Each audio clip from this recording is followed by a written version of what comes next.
બનાસકાંઠામાં ઓગળ જિલ્લાની માંગ વધુ રસપ્રદ બની છે। ઓગળ જિલ્લા મામલે મહારેલી અને મહાયજ્ઞનું આયોજન કરવામાં આવ્યું।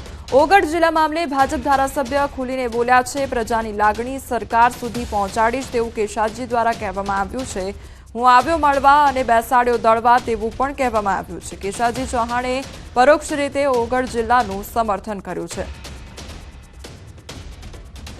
ઓગળ જિલ્લાની માગણી કરતી સમિતિ દ્વારા મને પણ આમંત્રણ આપવામાં આવ્યું હતું। તમે પણ ઓગળજીના ધામમાં યજ્ઞના અને ઓગળજીના દર્શન કરી અને અમને મળી અને અમારી વાત સાંભળો। વિસ્તારનો કોઈ પણ પ્રશ્ન હોય, આ વિસ્તારની પ્રજાની જે કંઈ માગણી હોય એ માગણી રાજ્ય સરકાર સુધી પહોંચાડવી એ મારું કર્તવ્ય છે, મારો ફરજ છે, મારી ધર્મ છે। અને એ ધર્મ સમજી અને અહીં જે વાત થઈ છે એ વાત હું રાજ્ય સરકાર સુધી પહોંચાડી અને આ વિસ્તારની જનતાને ન્યાય મળે એના માટે હું મારાથી બનતા પૂરા પ્રયત્નો કરીશ।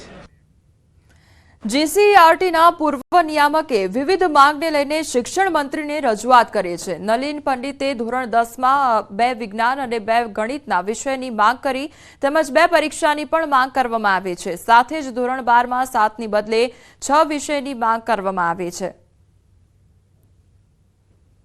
ગણિત અને વિજ્ઞાન જે 10મા ધોરણમાં 4.5-5 લાખ બાળકો નાપાસ થાય તો 2 ગણિત અને 2 વિજ્ઞાન હોવા જ જોઈએ, 2 પુસ્તકો હોવા જોઈએ, 2 પરીક્ષા પણ હોવી જોઈએ। 12મા ધોરણમાં 6 વિષયની બદલે 7 વિષય લેવાય છે, એના બદલે 6 વિષય જ હોવા જોઈએ।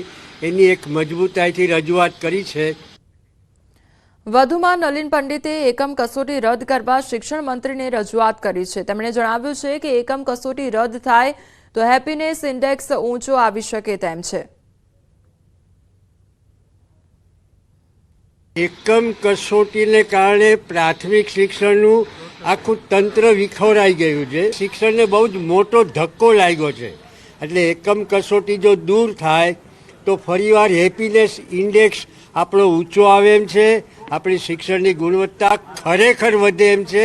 એ એના પાયાના મૂળભૂત બાબતોની રજૂઆત કરી। આ 18મી તારીખે ઉપવાસ ઉપર જવાના છીએ।